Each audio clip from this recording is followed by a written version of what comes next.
Continuamos en este espacio informativo del fin de semana. Esta mañana de sábado es el 19 de septiembre. Ya hemos visto todo lo que ha pasado alrededor de de estos 30 años, cómo se ha recordado, lo vimos muy tempranito, las celebraciones que se han estado dando a conocer, bueno, recordando todo lo que sucedió aquella fatídica mañana del 19 de septiembre de 1985 a las 7:19, una réplica fuerte con una intensidad importante a la noche siguiente prácticamente de lo que ocurrió aquella mañana de jueves. Me da mucho gusto platicar con alguien a quien yo admiro mucho porque lo sigo, lo leo, veo su programa del Foco, que también en Proyecto 40, y bueno, pues él es alguien que conoce la Ciudad de México, conoce cada rincón que existe en esta ciudad. Él es Héctor de Mauleón, es escritor, es periodista, lo pueden leer en El Universal y además subdirector de la revista Nexos. Héctor, ¿cómo le va? Muy buenos días, qué gusto saludarlo. Muy bien, muchas gracias por la invitación. Héctor, a ver, ¿cómo era la Ciudad de México el 18 de septiembre de 1985 y cómo fue esta transformación obligada a partir del 19 de septiembre? Pues creo que era una ciudad en muchos sentidos desconocida porque los verdaderos cimientos de la ciudad aparecieron el día 19 de septiembre, luego del temblor. Una ciudad frágil, desatendida, vieja, una ciudad a merced de la corrupción. Eran cosas que no habíamos visto y que solamente las pudimos ver cuando las varillas de los edificios caídos asomaron y los escombros se desplomaron. Fue cuando emergió esa realidad. Era una ciudad en muchos sentidos muy ligada a una idea de México que se estaba yendo, una ciudad más cercana a la época de oro del cine mexicano que lo que es en la actualidad. Tenía una vida muy intensa en el centro, había una vida comercial intensísima en Avenida Juárez, en San Juan de Letrán.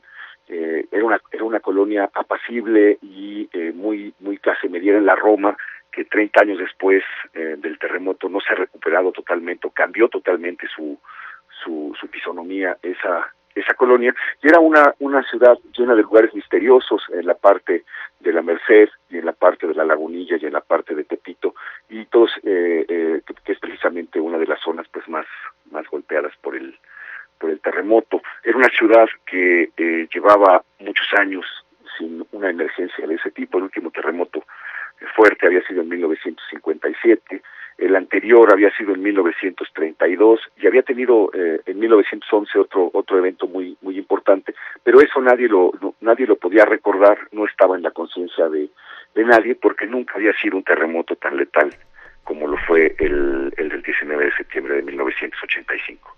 ¿Qué viene después para esta ciudad, para las autoridades, para nosotros como sociedad? Vemos una de las grandes enseñanzas como es protección civil, pero ¿qué viene? ¿Qué pasa a esas primeras horas? Porque queda un gobierno prácticamente pasmado, queda un país pues prácticamente aislado del mundo. En la torre de telecomunicaciones, que era nuestra única vía de conexión, se cae.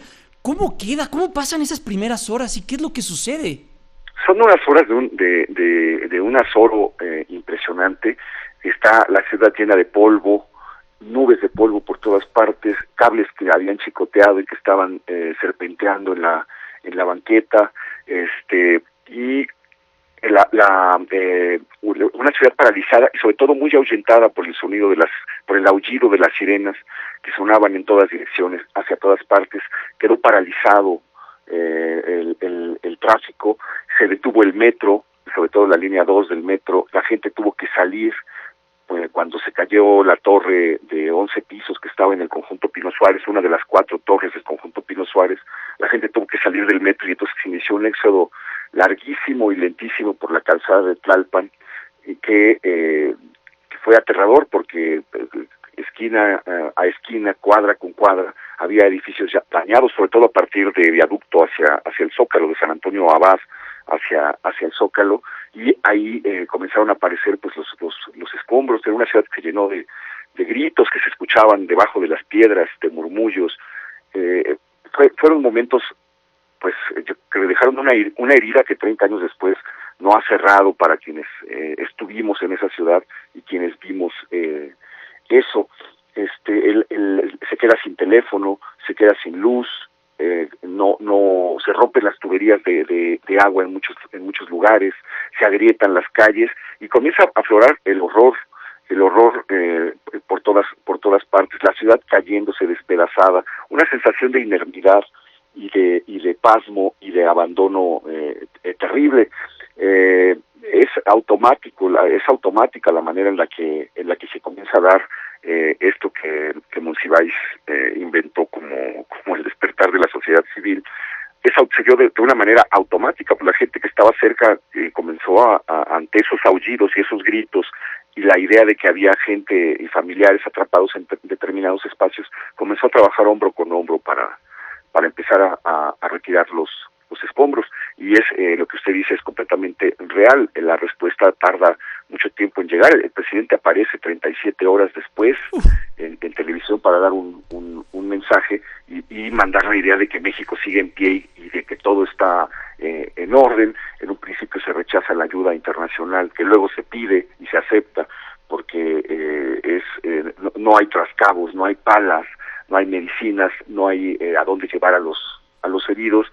Y entonces la ciudad comienza a reaccionar por su propio mecanismo de supervivencia, que está en la gente, comienza a reaccionar en automático para atender lo inmediato, hasta que se activa el plan de N3, ya comienzan a aparecer soldados acordonando zonas, etcétera. Se llega a una idea de que está el Estado participando en algo, pero antes son horas y horas de azoro, de horror, de pasmo. Es algo que la ciudad, que creo que ningún habitante de la Ciudad de México estaba preparado para afrontar, y era algo que no había visto nadie, era una experiencia completamente nueva, completamente inédita. Una destrucción de esa naturaleza no había ocurrido en la Ciudad de México desde 1629. En la inundación de 1629 la Ciudad de México quedó totalmente destruida, quedó vacía y abandonada durante 5 años, hasta 1634, que se volvió como a reconstruir y a repoblar. Después de ese hecho, el siguiente golpe devastador de esa magnitud fue el terremoto de 1985. Entonces nadie estaba listo, y eso era lo peor. No había experiencia, no había a quién recurrir, nadie sabía qué hacer. Los viejos se hincaban y miraban al cielo y se ponían a rezar. Fueron unos días incluso de pasmo muy impresionantes. Y después el olor de la muerte, que comenzó desde el día 21, 22, 23, 24, cuando todavía en el 24 aparecieron, se estaba rescatando gente de entre los escombros. Todavía había historias de supervivencia, pero en esos días, aparte del olor a gas, porque había fugas de gas en muchas partes, conocimos un olor que no habíamos conocido nunca, que no habíamos percibido nunca, y que era el olor de la muerte, de la descomposición, un olor que picaba, que sacudía y que conmovía muchísimo. Y al poco tiempo, a los pocos días, un olor nuevo también, que era el de unos desinfectantes que iban soltando en las zonas afectadas como para evitar una epidemia. Entonces es un momento también muy relacionado en la memoria con esa clase de olores.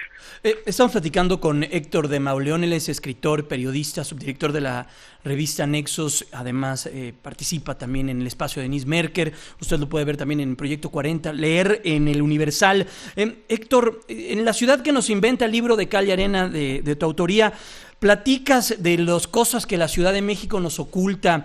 Durante estos procesos, cuando escribes, cuando investigas, cuando realizas estas crónicas, ¿te encuentras con cosas 30 años después que dejó el sismo de 1985? Yo a simple vista veo edificios. Aún hay uno que me llama mucho la atención, que está ahí me parece en Eje Central y Valderas, no recuerdo ahí, es que soy muy malo para las calles, pero hay todavía edificios abandonados. Veía también, hay algunas vecindades en el centro histórico que están ahí aún abandonadas, ¿no? Sí, bueno, dejó cicatrices que 30 años después no han sanado, Un ejemplo es Avenida Juárez, que apenas recuperó su vitalidad, está recuperando una nueva vitalidad 30 años después del terremoto, porque durante 25 años fue una zona marcada por las cicatrices que había dejado el temblor. Todavía se veían ahí como una dentadura a la que le faltaran dientes, se veían los huecos en donde hubo un edificio que se cayó en el terremoto. Toda la ciudad quedó sembrada de esos espacios. Es muy fácil para un habitante de la Ciudad de México en 1985 saber hoy, 30 años después, dónde hubo un edificio caído, porque queda una especie de marca. Donde hay estacionamientos entre edificios, Claro. esos estacionamientos como improvisados, como que no tenían por qué estar ahí, porque no continúan el ritmo de la calle. Generalmente en ese lugar hubo un edificio caído. En la calle de Chihuahua, en la colonia Roma, todavía está un edificio con los escombros, está tal y como quedó. Usted lo puede encontrar en la calle de Chihuahua por algún asunto de uso de suelo y permiso, seguramente. Exacto, ¿no? quedaron los escombros ahí y ahora viven arriba de los escombros. Una colonia de paracaidistas que hicieron unas casuchas sobre. Ese es el monumento mayor de lo que es esta ciudad y de lo que es este país. Sobre los escombros levantaron las casuchas y ahí viven en un territorio, en un terreno tomado desde hace 30 años. Entonces, fue la revelación de una ciudad que estaba como prendida con alfileres, y pasó a partir de ese momento algo que tampoco sabíamos, porque todo lo que surgió de los escombros, todo lo que sobrevivió a los escombros, comenzó a marchar por las calles para pedir viviendas. Comenzó la era de las organizaciones populares que no estaban visibles, y la era en la que comienzan a medrar grupos políticos que pastorean esas organizaciones y que 30 años después se han convertido en políticos que se reparten y que mangonean la Ciudad de México.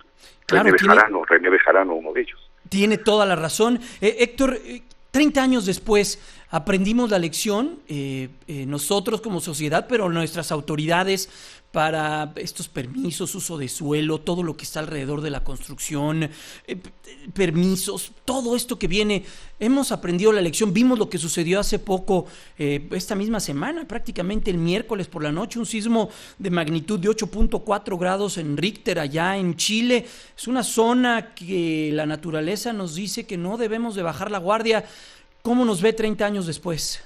No, el avance ha sido inmenso frente a esa sociedad que le he descrito, que estaba pasmada y no sabía cómo reaccionar porque no tenía una experiencia previa. Creo que hay una conciencia de qué hacer. La mayor parte de los edificios que se cayeron en ese tiempo eran edificios del gobierno, eran edificios levantados sobre la corrupción, materiales comprados a menor precio o precios inflados, con estructuras más débiles que las que decían que tenían para poder tomar una tajada de todo eso. Y esa ciudad levantada sobre la corrupción se cayó estruendosamente. Se cambió la norma de uso de suelo, se empezó a regular la altura de los edificios, se empezaron a regular muchas cosas. No sé en ese punto cómo vayamos, porque la corrupción no ha cesado en los gobiernos de la Ciudad de México, ha aumentado en lugar de cesar. Pero lo que sí sé es que la sociedad está más preparada, más lista para no ser sorprendida de la manera tan inocente en la que la sorprendió el terremoto de 1985. Y pues Héctor de Mauleón, en verdad, qué placer poder charlar con usted esta mañana, y este día que se cumplen 30 años del sismo de aquella fatídica mañana de 19 de septiembre de 1985, eran las 7:19, esta ciudad apenas comenzaba su actividad, y bueno, pues desde la tierra y desde muchos kilómetros, desde el Pacífico, llegó una onda expansiva que cambió prácticamente, como usted lo señala, la visión y la cara de una de las ciudades más importantes a nivel mundial. Héctor, qué honor, y pues estaremos muy al pendiente de sus espacios, los seguiremos leyendo, los seguiremos viendo y seguiremos al tanto. Gracias, que esté muy bien, muy buenos días. Muchísimas gracias por la invitación. Gracias, es Héctor de Mauleón, escritor y periodista, subdirector de la revista Nexos, en este espacio. Qué interesante charla, vale la pena mucho leerlo. Él publica en el diario El Universal y también tiene espacios noticiosos en diversos medios. Continuamos con mucho más, un resumen de lo más relevante que le hemos informado la mañana, sí, de este sábado, 19 de septiembre del 2015. Detienen a la ex coordinadora nacional de los Centros Nacionales de Readaptación Social, Celina Oseguera, junto con otros 2 exfuncionarios como consecuencia de la fuga del narcotraficante Joaquín El Chapo Guzmán. La PGR confirmó que estas 13 personas son presuntas responsables del delito de evasión de presos, según la investigación que realizó la Subprocuraduría especializada en investigación de delincuencia organizada, CEIDO. Este sábado se cumplen 30 años del terremoto del jueves 19 de septiembre de 1985. Eran las 7 de la mañana con 19 minutos cuando un movimiento sísmico de 8.1 grados en la escala de Richter sacudió a la Ciudad de México, provocando la peor de las tragedias en su historia. A bordo del avión presidencial procedente de Egipto, la mañana de ayer arribó a la Ciudad de México la secretaria de Relaciones Exteriores, Claudia Ruiz Massieu. A su llegada en el hangar presidencial, la canciller mexicana pidió la atención médica y el traslado de los 6 connacionales que sobrevivieron al ataque registrado a un grupo de turistas en aquel país. Más tarde, el presidente Enrique Peña Nieto se trasladó al Instituto Nacional de Rehabilitación para entrevistarse con los 6 connacionales que resultaron afectados después del ataque de las fuerzas de seguridad en Egipto. El jefe del Ejecutivo llegó en helicóptero y estuvo acompañado por el jefe de la oficina de la Presidencia, Francisco Guzmán, la secretaria de Salud, Mercedes Juan, y la canciller Claudia Ruiz Massieu. En cuanto a las condiciones de salud de los 6 mexicanos, su estado es delicado pero estable. Las 5 mujeres y un hombre continuarán con su tratamiento médico en el Instituto Nacional de Rehabilitación. Y es que todos sufrieron quemaduras, fracturas de varios huesos, heridas de piel, heridas del aparato respiratorio y ninguno resultó herido de bala. Así lo explicó Mercedes Juan, secretaria de Salud del Gobierno Federal. En ese tenor, México está consternado e indignado por el ataque injustificable del que fueron objeto nuestros compatriotas en Egipto, quienes realizaban un viaje turístico por esa nación y que fueron confundidos con terroristas. Por eso el PRI respalda de manera decidida la reacción inmediata del gobierno del presidente Enrique Peña Nieto. Así lo destacó su presidente, Manlio Fabio Beltrones. Las 8 de la mañana con 56 minutos es el tiempo del centro del país. Vamos a despedir a la radio, vamos a continuar con la televisión, tenemos todavía una hora más de programa. Quédese con nosotros, vamos a seguir hablando de temas que están en la agenda internacional. Laura Pérez Cisneros regresará después de la pausa comercial con los colores del mundo, lo que viene para Cuba. El día de hoy inicia una visita importante del Papa Francisco a la isla, así que estaremos platicando de ello. Hablaremos también del cine, vamos a cambiar un poquitito de tema, hablaremos de cine con Pati Ornelas y lo que trae la cartelera cinematográfica. Tenemos regalos, por cierto, así que quédese con nosotros. Hablaremos de turismo, hablaremos de muchas cosas y también, obviamente, seguiremos tocando el tema y recordando a 30 años del sismo de 1985. A nombre de Grupo Fórmula, también para las personas que aquella mañana que pertenecían y que trabajaban en este grupo perdieron la vida, nuestro recuerdo y nuestro cariño y nuestra amistad y nuestro amor y nuestro orgullo siempre. Nos vamos.